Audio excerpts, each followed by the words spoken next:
can buy with Bitcoin. So that came into the news. We needed to fly back within 2 weeks to the Netherlands as the house was sold. The guy was a Bitcoiner, partly bought the house with Bitcoin, partly, of course, with dollars because we had a mortgage and all that stuff. You have to sign the contracts and da-da-da. Sign the contracts. And at that moment, we were homeless. We were like, shit.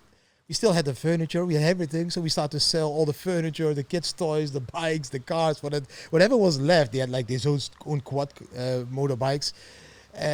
And we went living on a campsite. So as you're selling, like whatever you are selling, are you immediately converting it into Bitcoin? Everything into Bitcoin at that moment. At that moment, it was still a lucrative way to do it because at that moment, I already realized I don't want to have this capital. Like Bitcoin for me is a peaceful, anarchistic revolution against centralized entities. So at that time, for me, it was already clear I don't want to buy this online and be able to be traced. And at that moment, there was still a website called localbitcoins.com where you could meet up people and just exchange Bitcoins for cash and cash for Bitcoin. So everything that we sold, the furniture, everything was in cash at that time. It was still legal to use cash as a legal tender. Now it's different. But so we bought a lot of Bitcoin that way. And then when the house was sold, we need to buy that with the bank, of course. So yeah, we went all in. And then after that, the savings.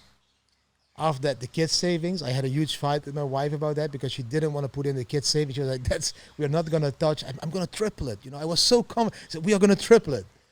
So she didn't say yes, but I just pushed the button. So I put the kids' savings in. And then I think Bitcoin was at that time around 3K that I got a letter from my pension fund because I was an entrepreneur and you need to save your own pension fund in the Netherlands. It was not done by the government. And it said that my pension fund was like, I don't know, 60K or something like that, I think it was. And then it's like, can I buy this off? Can I collect the pension fund now? Yeah, 40% fine.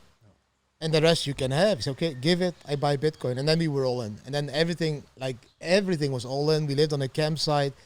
People were calling us crazy. The whole world flew to us. We had like documentaries on German companies, United States, New York Times, everything flew to that campsite. Like, what are you doing? Are you crazy? You're gambling the life of your kids and this and that. But we already decided we don't care about money anymore. I lost my mother. I lost my father. I was already a millionaire. I couldn't buy any doctor that saved him or cured him from cancer. I couldn't save my money. I realized the most important asset in life is time.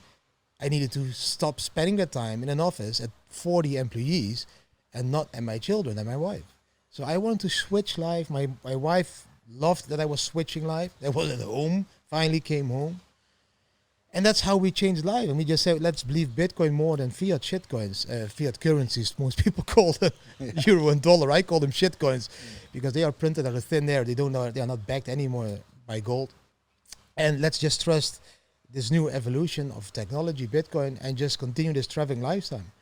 And then my wife got really sick of all the attention. She was like, this is not normal anymore. Because the media is showing up more organically. They're just hearing your story maybe by word of mouth, and they're finding... It started with a local newspaper, local television show, then it went to the national Dutch television, then they came from Germany, they really came from Russia, Ukraine, they came flying from Australia. They just flew there for a couple of days to our campsite to see this, to make a video about it. I mean, we were like, what is happening? You know, I love attention. Let's be honest. I'm an attention seeker. I like it.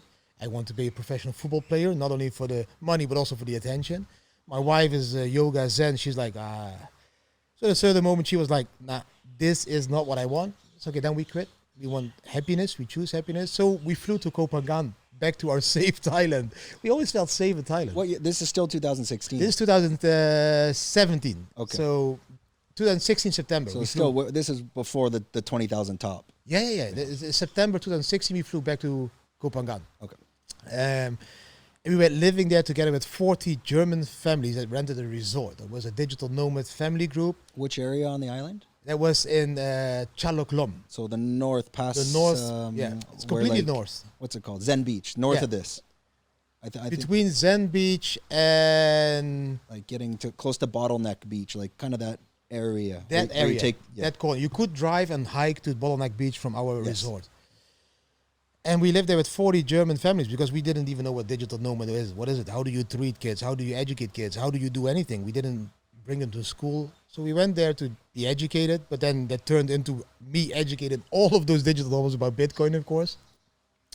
And at a certain moment, we went into a pizzeria. I will never forget. And we were like really enjoying our calm, normal life. And then this Russian guy came to me with a telephone with my picture. And he's like, "Is this you?" You know, this Russian voice. Yes, that's me. "You're the Bitcoin king. Can I make a selfie?" So I'm like, "What? A selfie?" So he makes a selfie. My kids start laughing. My wife start laughing. We go back to dinner. It's like, this is crazy, a selfie. And then this guy was connected to Arte, which was one of the biggest documentary makers from Germany and France. So it took 3 days. They called us, "Can we come there and fly there, film you? How are you living all in Bitcoin?" And that's when my wife and I decided, let's just, you know what we do? Let's just use this brand. They call us the Bitcoin family. We become the Bitcoin family. And we just use this brand to make money and to save poor people all over the world. And to buy more Bitcoin.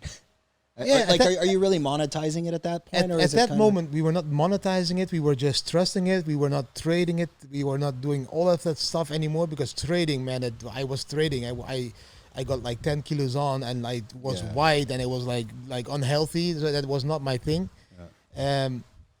So at that moment, we were not monetizing anything. We started to travel. We had a blog. It's called YOLOFamilyTravel.com, and that you only live once because we lost the kids lost their grandparents, we lost the parents. So we just want to show the family in the Netherlands, what we were doing. So the motivation was you wanted to educate the world on what this was. When it switched, yes. Then we said just yes. They want us to be the Bitcoin family.